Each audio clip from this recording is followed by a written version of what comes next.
আমাদের দুস্থ গরিবদের জন্য বস্ত্র আমরা বিতরণ করে থাকি।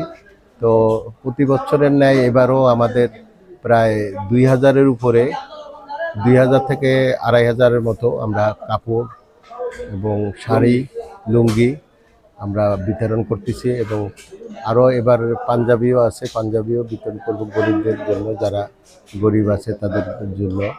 আমরা গরিব দুস্থ সাহায্যের জন্য আমরা সবসময় করি এবং আজকে আমাদের যে প্রতি বছরের ন্যায় যে আমরা 27 তারিখে আমাদের এতিমদের খাওয়াই। বিকাশ পেমেন্টে 10,000 টাকার বেশি অফার, শপিং চলছে তো। সেই এতিমদের খাওয়ার তারিখটা আজকে 28 তারিখ।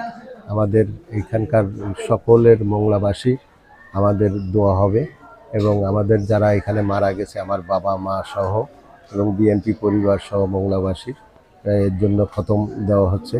সেই খতম দেওয়ার পরে আজকে ইফতার দোয়া মাহফিল আছে, ইফতার এবং দোয়া মাহফিল আছে এবং আমরা সবসময় চাল ডাল ইতিমধ্যে আমরা দিছি এবং সরকারের থেকেও আজকে মন্ত্রী মহোদয় কিছু সরকারি ত্রাণ দিবে এবং বস্ত্র দিবে, টাকা দিবে আমাদের উপজেলার থেকে।